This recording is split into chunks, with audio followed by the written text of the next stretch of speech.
Antiga Pérsia. Destemida, formidável, incansável. Por séculos recoberta de mistério. Um império sem paralelo em conquistas e riqueza. To create an empire of the size of the Persian Empire, the largest empire the world had known, obviously takes military skill. Do norte da África à Ásia, foi uma civilização liderada por uma dinastia de governantes admiráveis, ambiciosos e todo-poderosos. Cyrus the Great is one of the few who deserves to be called the Great. O Império Persa criou algumas das construções mais surpreendentes que o mundo já viu. Magníficos palácios erigidos em pleno deserto. Estradas, pontes e canais. Everyone has heard of the Suez Canal, but how many have heard of Darius's Canal? Porém, nuvens negras escureciam o horizonte. Uma antiga rivalidade com a Grécia resultaria em um confronto épico que mudaria o curso da história e moldaria o mundo ocidental pelos milênios vindouros.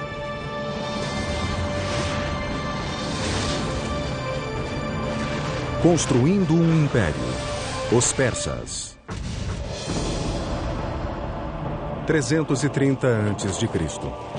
Um jovem rei macedônio conquistou o Império Persa e liderou seu exército invasor até Persópolis, sua espetacular capital. O conquistador era Alexandre o Grande, admirador dos grandes reis persas. Ao pôr do sol, a celebração grega degenerava em rixa de bêbados. Ao amanhecer, Persópolis, joia da coroa do Império Persa, com seus palácios inigualáveis, fora incendiada. Mais de 2.500 anos depois, essas torres colossais dão testemunho das elevadas alturas que esse esquecido império já atingiu. I equate Persia with luxury, with rich tapestries and beautiful rugs and my mother's fat, fuzzy Persian cat named Otis. But I also think of a fantastic Persian king named Cyrus the Great, who believed in religious and cultural tolerance, and who freed the Jews from Babylon to return to Israel. Hello, I'm Peter Weller, and welcome to the Persian Empire. Around 4000 BC, two nomadic tribes were starting to take root in a rich but hot Iranian plateau, the Medes in the north, the Persians in the south. Being as that these tribes were nomadic, they were more interested in survival than conquest. As they became less nomadic, they had to learn how to farm, in particular how to cultivate this fertile Iranian plateau. But to do that, they needed a source of water. The early Persians may have very well become dust in the winds of history had they not unlocked a source of water and, just as importantly, a means to channel that water to their crops and settlements. And what makes this engineering feat so remarkable is that they found this water not from rivers or lakes or oceans, but from the most unlikely source of all, rocks. A Pérsia brotou no meio do nada em um terreno hostil e acidentado, erguida apenas com imaginação e determinação. Há 3.000 anos, persas nômades percorriam o platô iraniano desolado e árido. Encontrar água significava viajar longas distâncias. Coube a um híbrido de engenheiro, geólogo e adivinho chamado Mogani encontrar um meio de trazê-la de volta ao seu povo. Usando nada além de cinzéis de pedra, os Moganis construíram a primeira pedra angular do Império Persa. Um inovador sistema de canais de irrigação subterrâneo chamados Qanats.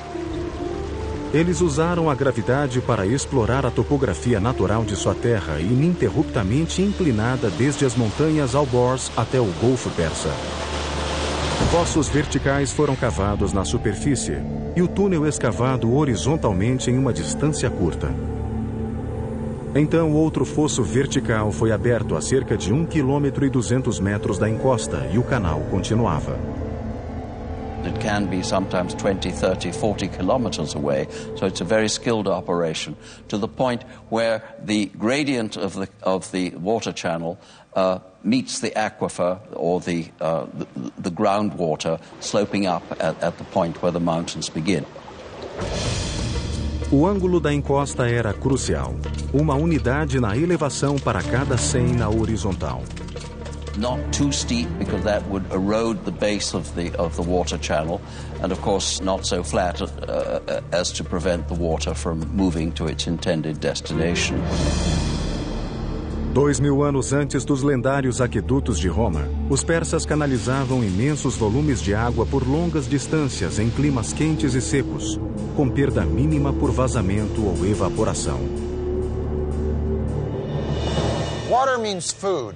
But the engineering technology to locate that water and move it was a carrot that the Persians were dangling in front of their neighbors. Around 700 BC, all of these tribes were united under one legendary figure named Achaemenes, who founded a dynasty.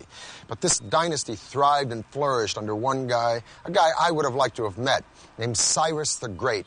Cyrus created and maintained an empire thanks, no doubt, to his military savvy, but he was also a political genius. He was an excellent, benevolent manager of men. Historians have called him humanist. The Jews call him Mashiach, or Anointed One. His own people called him Father, and even the Ionian Greeks whom he conquered called him a just and worthy lawgiver and ruler.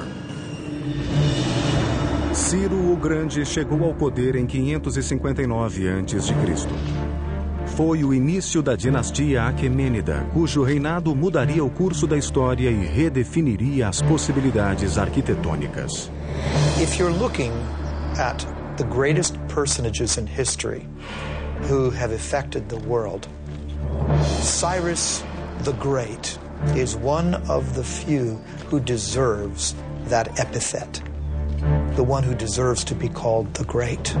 The empire over which Cyrus ruled was the largest the ancient world had ever seen, and may be to this day the largest empire ever. Em 554 a.C., Ciro havia esmagado todos os rivais e se tornado líder inconteste da Pérsia. Faltava agora conquistar o mundo. E se pretendia construir um império, precisaria de uma magnífica capital para refletir sua grandeza. Em 550 a.C., Ciro lançou um dos projetos de engenharia mais ambiciosos da antiguidade. A primeira grande capital do Império Persa, em Pasárgada, hoje localizada no Irã. Cyrus was a very innovative builder, and I might add that his standards were particularly high.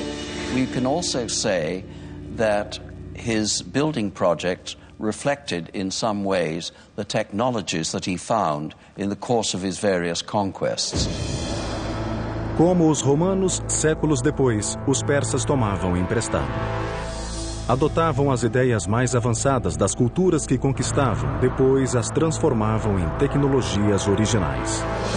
A arte e a arquitetura de Pasárgada resultaram de influências tão diversas quanto a da Assíria, Egito e Ásia Menor, a milhares de quilômetros. There were stoneworkers, woodworkers, brick makers, relief makers, and we know that these were people often imported from all over the empire. Hoje, cerca de 2.500 anos depois, ruínas são tudo o que resta da primeira radiante capital do Império Persa. A principal atração de Pasárgada eram seus dois magníficos palácios, rodeados por um majestoso parque e extensos jardins. Entre eles, os primeiros paraísos de que temos notícia.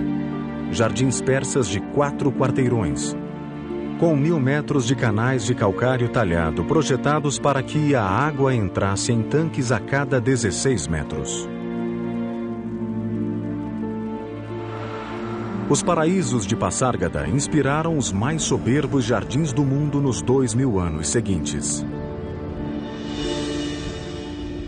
What's particularly different with the Paradisa is the application of the geometric design. So we have squares, rectangular designs, floral designs. cypress trees, wild grasses, roses, lilies, all kinds of vegetations. And this is the concept of the modern park as we know it.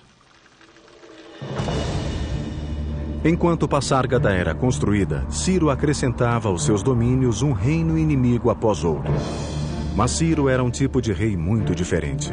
Ele se recusava a escravizar seus novos súditos, um conceito revolucionário no mundo antigo. He recognized the local validity, if you will, of different religions and beliefs and allowed those things to persist. In 539, Cyrus conquered Babylon, but he did not present himself as a conqueror. He presented himself as a liberator, rescuing these people from their despotic ruler. And then he did a totally unprecedented thing. He freed the Jews. The Jews had been living in Babylon in captivity ever since Nebuchadnezzar destroyed Jerusalem and their temple. And Cyrus freed them. Now, it could be said in hindsight or political history that Cyrus was looking for a buffer state between a hostile Egypt and his own empire. But so what? The point is that no one had ever done anything like this, and hardly anyone has ever done anything like it since. And subsequently, he is the only Gentile in the Bible to be referred to as Mashiach, or Messiah. As one distinguished Oxford scholar once said to me, Cyrus always had a very good press. It's a very true statement. Antes, porém, de lançar a campanha que tornaria a Pérsia a maior superpotência da antiguidade, Ciro o Grande morreu em combate no ano 530 a.C. He didn't live long enough to show what really he could have done outside the battlefield. So in that sense, you can compare him with Julius Caesar, who conquered, but did not live long enough, he was assassinated, to put the empire that he conquered together. Quando Ciro morreu, o Império Persa tinha 3 capitais: Babilônia, Susa e Ecbatana. Mas ele escolheu ser sepultado na cidade que criara, Passárgada, em um túmulo que espelhava o homem que nele jazia. At Cyrus's tomb, one of the aspects that shows his humility is that tomb is relatively unadorned, very simple, very elegant. Os engenheiros de Ciro construíram seu túmulo no formato das estruturas ocidentais de pedra simples, mas pesada. Começaram deitando grandes blocos retangulares, usando rampas, roldanas e tornos para erguer o túmulo até a altura de 11 metros. Tomb of Cyrus is a very simple, outwardly modest monument for somebody who had created the largest empire that the world had seen to that date. And it's still remarkably well preserved after 25 centuries. Durante 30 anos, nenhuma potência foi capaz de desafiar Ciro o Grande. Agora, com seu trono vago, o mundo antigo mergulhou no caos. 530 a.C. Ciro o Grande, arquiteto do maior império que o mundo já vira, estava morto. O futuro da Pérsia era incerto. Rivais e pretendentes ao trono lutavam pelo poder. Até que um primo distante de Ciro, um general brilhante, ascendeu ao trono persa. Quando a poeira assentou, o império estava seguro em suas mãos. Seu nome era Dario. Ele se tornara o maior dos reis persas e um dos maiores construtores de todos os tempos. Dario começou reconstruindo a velha capital de Susa, com grandes palácios novos revestidos de cerâmica. A magnificência da capital Susa é até mencionada na Bíblia. When the Greeks talk about Persian palaces, for example, they routinely mention Susa. When the Old Testament book of Esther talks about Persian palaces, it's Susa that they mention. Mas o novo rei da Pérsia queria uma capital cerimonial apenas sua. Em 518 a.C., Dario lançou um dos projetos de construção mais ambiciosos do mundo antigo. Situada próxima à moderna cidade de Shiraz, ela ficaria conhecida como Persépolis, ou cidade persa em grego. Todos os palácios erguiam-se de uma vasta plataforma pétrea, projetada para enfatizar a estatura do império. The terrace square is huge, over 125,000 square meters. And he had to modify the landscape. His engineers had to come in and level out part of the area, and they had to build a retaining wall. He wanted it to be seen from a distance. That's exactly why you build up a terrace, so it could be viewed from afar. That makes it all the more grand and imposing. Persépolis era um desafio de engenharia colossal, com paredes de mais de 20 metros de altura por 10 de espessura. E grandes saguões ostentando colunas em elaborados altos relevos. Milhares de arquitetos, artesãos e operários, bem como toneladas de material, foram trazidos dos confins do império. Quase todos os impérios antigos foram edificados por mão de obra escrava. Mas Dario, como Ciro, remunerava o trabalho que construíra os monumentos e palácios persas. Every worker was given his due, his or her due, because we also find women in the workforce as well. Depending on their skill, what the quality they brought to the work, they were paid accordingly. Nenhuma despesa foi poupada. Persépolis seria o símbolo do poder e da glória do Império Persa. First of all, it's important to remember the origin of the Persians themselves. That is to say that these were a nomadic people. They lived in tented accommodation, and they would up their tents, move somewhere else, and plant their tents again. Now, as time went on, these tents became more and more elaborate affairs. And essentially what we're having at Persepolis is a tent turned into stone. The Apadana is nothing more than a stone tented building. O magnífico salão de audiências construído por Dario chamava-se Apadana. Each of those great monumental stone pillars are inspired by the kinds of wooden pillars that upheld a beautiful canvas roof. But now that canvas roof has turned to beautiful cedar wood instead.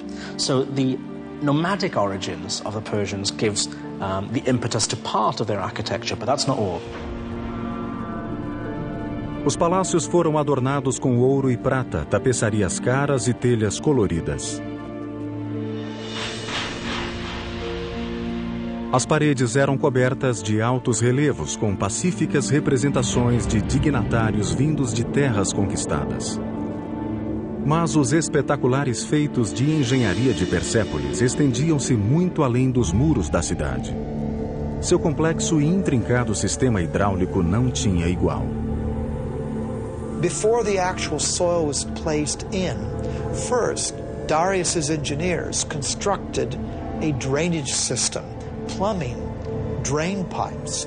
These would be covered. Water was also brought in along the Qanat system.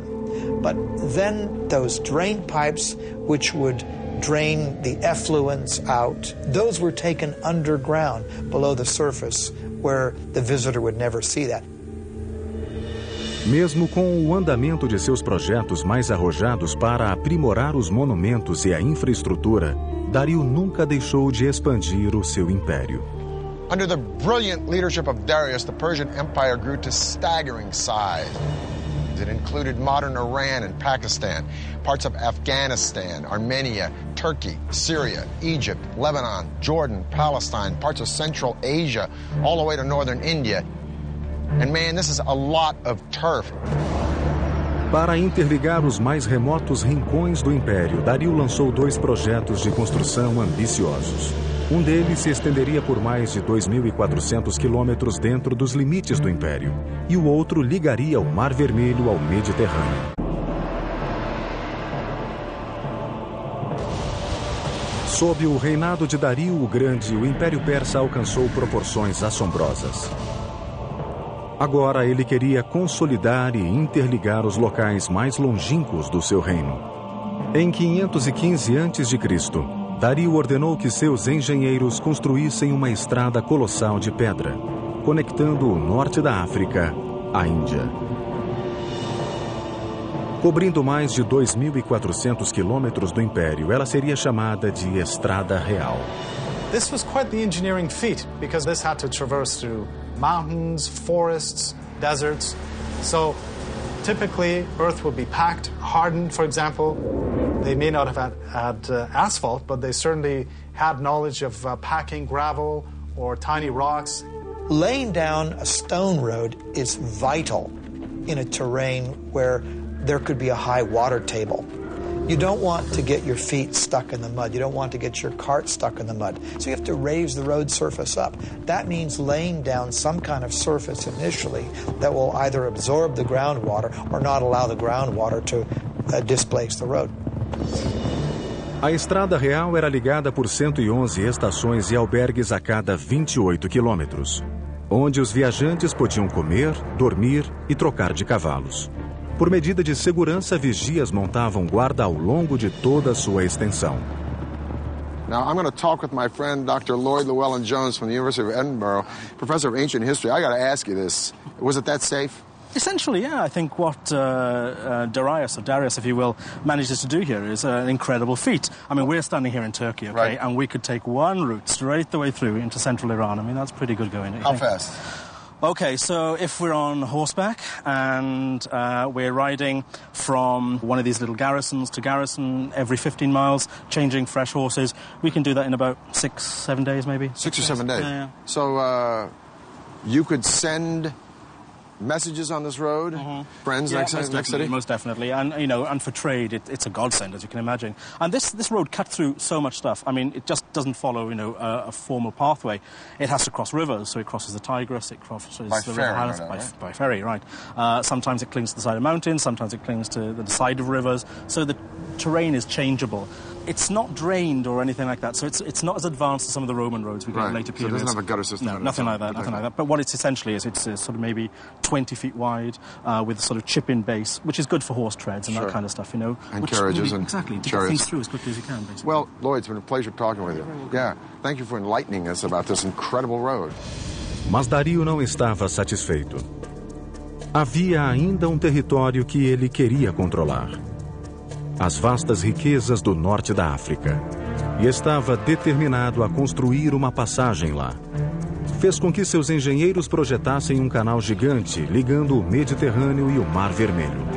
Everyone has heard of the Suez Canal, but how many have heard of Darius's canal? What Darius did was build an east-west canal that was 130 miles long. Com o conhecimento persa de hidrologia, os engenheiros de Dario usaram ferramentas de bronze e ferro para abrir o canal. Depois, remover a areia e revesti-lo de pedra, deixando-o pronto para que navios o cruzassem. 7 anos seriam necessários para concluir a via navegável de 208 quilômetros, bem como um batalhão de egípcios, cortadores de pedra e construtores de canal. Parts of the canal between the Nile and the Red Sea were actually not waterways, but just points along which the ships could be dragged until they reached another deeper portion where they could again sail their course. Darius says, I, Darius, King of Kings, conqueror of Egypt, built this canal. He connected the Red Sea to the Nile River for trade, and he says, and ships were brought along my canal. Em 513 a.C., a Pérsia era o maior império que o mundo já vira, superando até mesmo o tamanho e riqueza de Roma em seu apogeu, 4 séculos depois. A Pérsia era invencível e seu apetite por conquistas começava a assustar uma potência emergente do outro lado do Mediterrâneo, as cidades-estado da Grécia. Just a little geographical info. That big body of water out there is the Black Sea. This thin body of water here is the Bosphorus Strait that connects the Black Sea to the Mediterranean. So I'm standing in Asia, or Asia Minor, if you will, and that land over there is Europe. Now, Darius put down a revolt from some cities on the coast of Turkey, but this revolt had been supported by Athens, so Darius wanted to teach Athens a lesson. He was going to march on Greece and attack that city, but how was he going to do it? He's got to go across the sea. Well, he takes a bridge of boats, pontoons, if you will, and lines them up from that point to that point and marches an army, so Herodotus says, of 70,000 men across the sea to attack Greece. Amazing. Os engenheiros persas ligaram uma margem do Bósforo à outra, alinhando barcos lado a lado como alicerce. Depois, construíram uma estrada em cima deles, unindo a Ásia à Europa. Probably this was a system of planks, and underneath there was a system of packed earth, or perhaps dry wood, to keep basically the road stable. Now, to keep the ships from wobbling, they must have used an anchor system of a certain weight, because if the anchor would have been too heavy, that would have, of course, tilted or damaged the ships. There was no breaking of the planks, not only due to the weight of the army crossing it, but due to the choppy waters of the Bosphorus. That's quite the feat of engineering before the age of computers. It is late August in the year 490 BC. Darius has already marched into Greece and taken Macedonia. Now he's destined to meet the Greek general Themistocles and an army from Athens and Corinth at the famous Battle of Marathon. A massive army from Persia numbers 60,000 or 140,000, 250,000, depending upon the propaganda you read. Suffice it to say, the Greeks are outnumbered 10 to 1. Their only recourse is to send for reinforcements.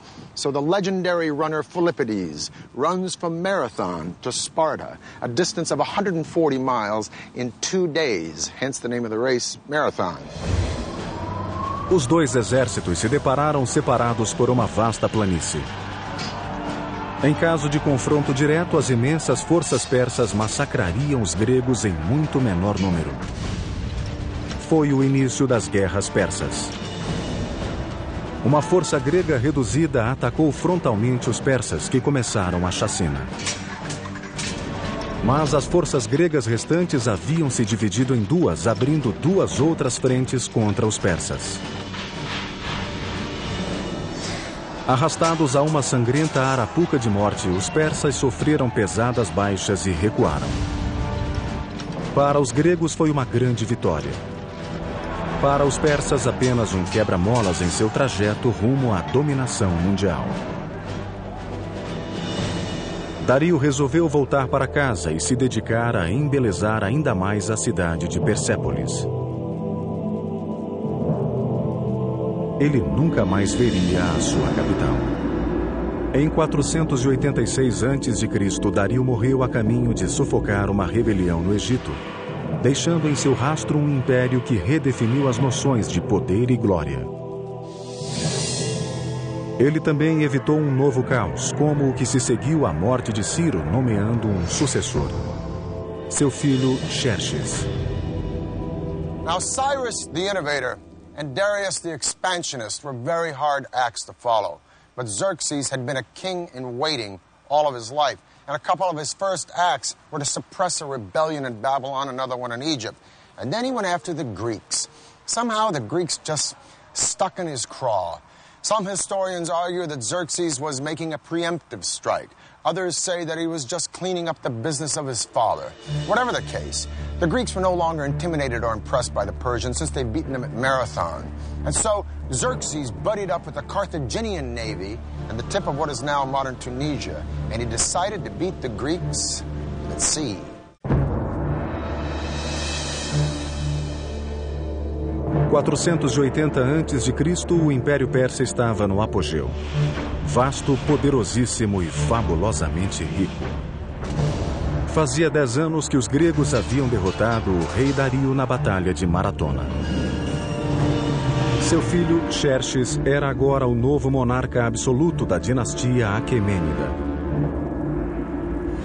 E Xerxes queria vingança. A Grécia apenas começava a emergir como uma potência mundial. Essas cidades-estado tão diferentes, de democracias a ditaduras, eram unidas por um único credo: seu ódio à Pérsia. O mundo antigo estava às vésperas de uma segunda guerra persa. O resultado dela originaria o mundo moderno. Greeks traditionally called everybody except themselves barbarians.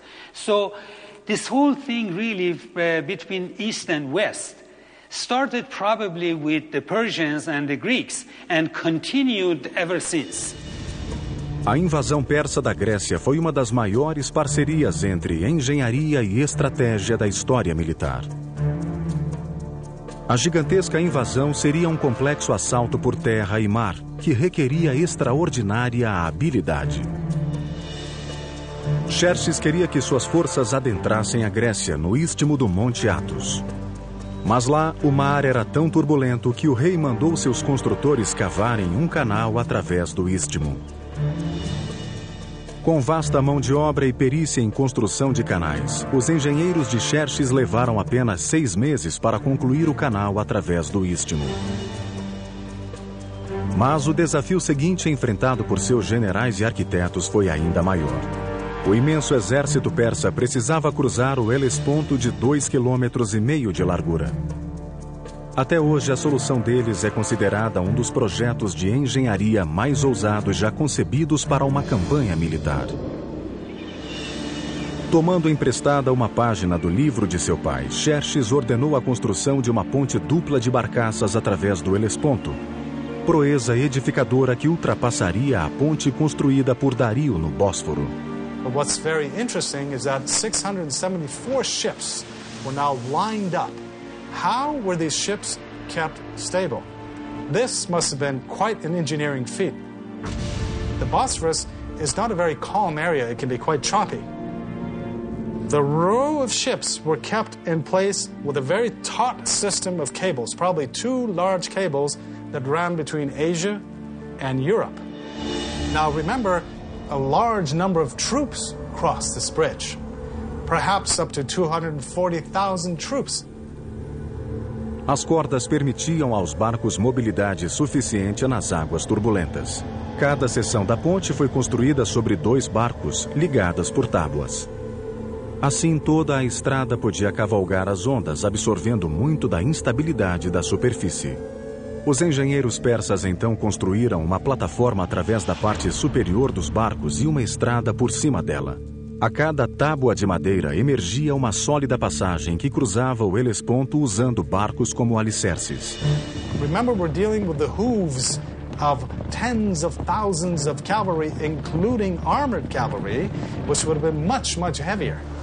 The ships were amazingly kept stable, so this allowed Xerxes to cross with his army into Europe and cross back when he needed to, and the ships were kept in place. And for a short period, Europe and Asia were one. 10 dias depois, com sua ponte concluída, Xerxes marchou Europa adentro. The whole army crossed with heavy equipment, heavy cavalry, and the planks were kept in place. There was no breaking of the planks, not only due to the weight of the army crossing it, but due to the choppy waters of the Bosphorus. A estratégia de Xerxes era simples: derrotar os gregos na terra e no mar com sua superioridade numérica. Mais uma vez, os gregos foram liderados pelo general Temístocles. Este sabia que não podia vencer Xerxes em terra, por isso toda a campanha concentrou-se em atrair a marinha persa a uma armadilha. Sem ser visto pelos persas, Temístocles partiu com a maior parte do exército, deixando apenas uma força de 6.000 espartanos para trás.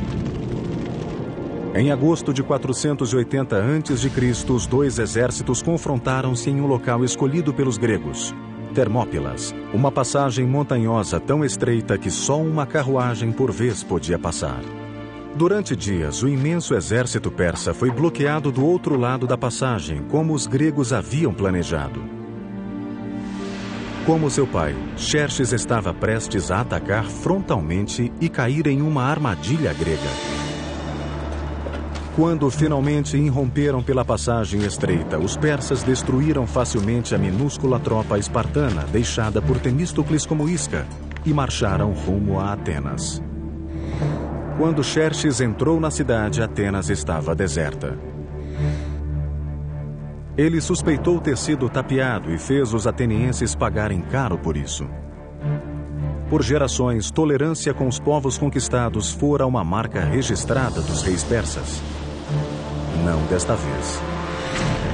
Em um ato contrário à índole persa, Xerxes incendiou Atenas. O rei persa arrependeu-se imediatamente e na manhã seguinte ordenou a reconstrução de Atenas. Era tarde demais. O ato estava consumado. Seu momento de cólera voltaria para assombrar a Pérsia nos próximos 200 anos.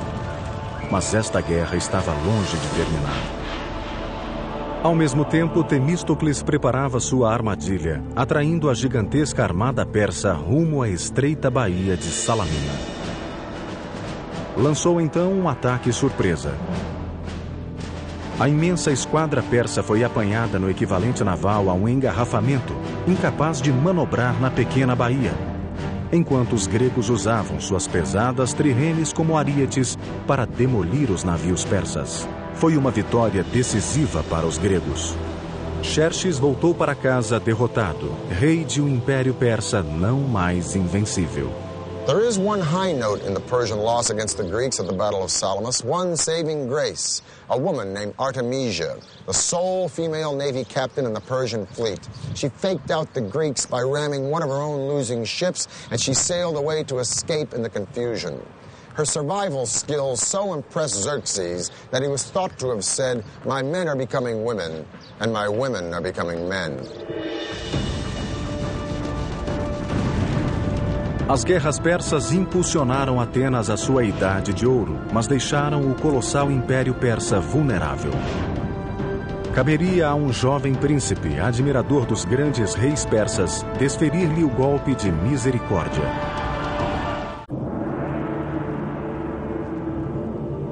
Em 480 a.C., os gregos derrotaram a esquadra persa em Salamina. A aura de invencibilidade que cingira esse império desapareceu. Mas o Império Persa ainda tinha dias de poder e glória pela frente. 15 anos depois, em 465 a.C., o grande rei Xerxes morreu. Xerxes legou o império ao seu filho, Artaxerxes, que estava decidido a restaurar os anos dourados da Pérsia. Ele começou voltando sua atenção a um projeto de construção iniciado por seu avô Dario. 4 décadas após ser iniciada, Persépolis, a soberba capital, estava ainda em construção. Agora, Artaxerxes supervisionaria um dos últimos projetos de construção do Império Persa. Hoje o conhecemos como o estupendo Salão das 100 Colunas. We know that the actual hall was some 200 by 200 feet, almost on the perfect square.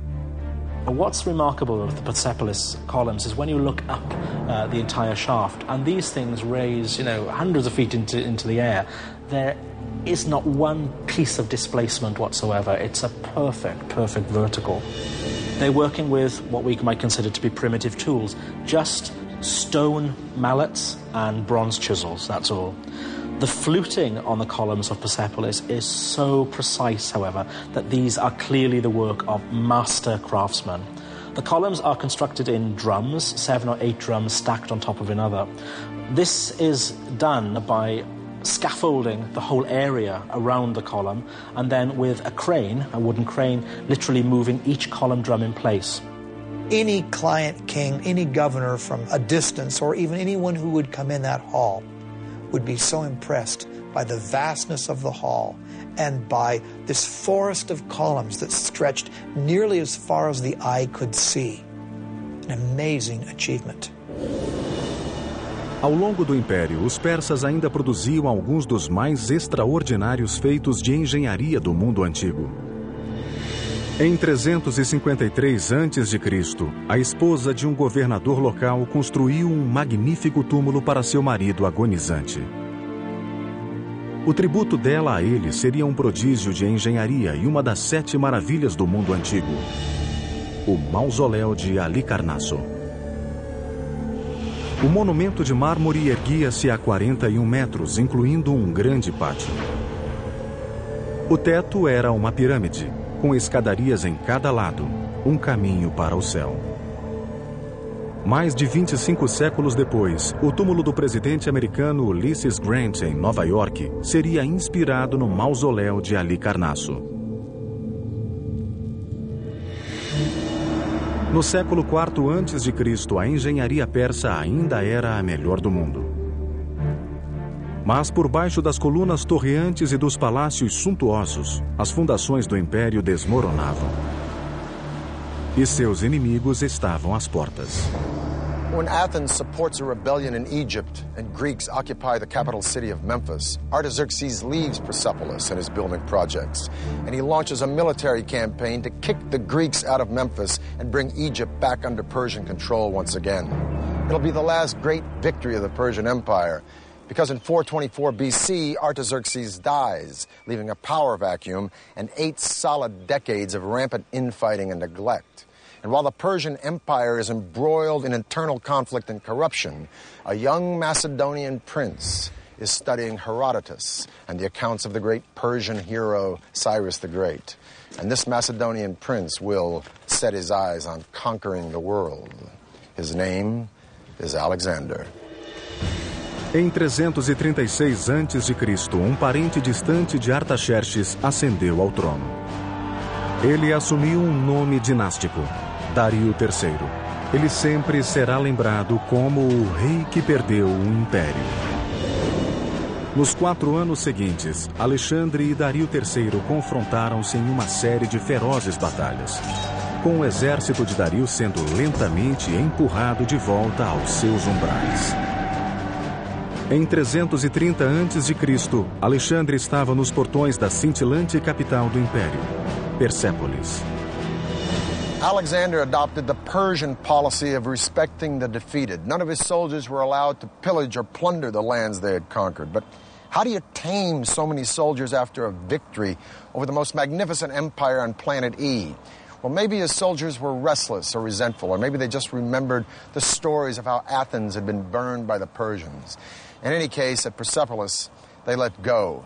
Huge celebrations took place after the victory, and during these celebrations, the treasury was pillaged. And then one of the saddest acts of arson in all of history took place. Persepolis was burned. Alexander was not in the business of destroying things. Persepolis probably was burned because it was a symbolic thing. And he also burned it to make a symbolic gesture, not a destructive gesture. There must have been wonderful draperies and things around, and no doubt fire could have begun accidentally just as much as purposefully, because if he really wanted to be an Achaemenid king, the last thing he should want to do was to destroy Persepolis. But there were no fire engines, and once the blaze had taken hold, it was a very terrible blaze, and it left its mark throughout the site. Dario III escapou de ser capturado, mas no verão de 330 a.C. foi assassinado por um aliado. O último rei Aquemênida estava morto. Alexandre deu a Dario um magnífico funeral. E mais tarde até desposou a filha dele. Em seguida, proclamou-se um rei persa Aquemênida.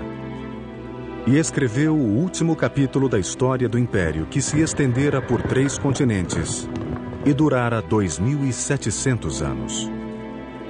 Alexander, admirer of Persian kings, chased down the murderers of Darius and killed them himself. Alexander believed that only kings had the right to kill kings. But would have Alexander actually killed Darius? Probably not, because Alexander didn't create an empire, he only conquered one. The empire already existed, created by Cyrus the Great. No, Alexander's genius was to co-opt and use Persia, an empire that stood long before Alexander was born, and whose legacy of culture and sophistication and luxury would be around long after Alexander was dead. For the History Channel, I'm Peter Weller.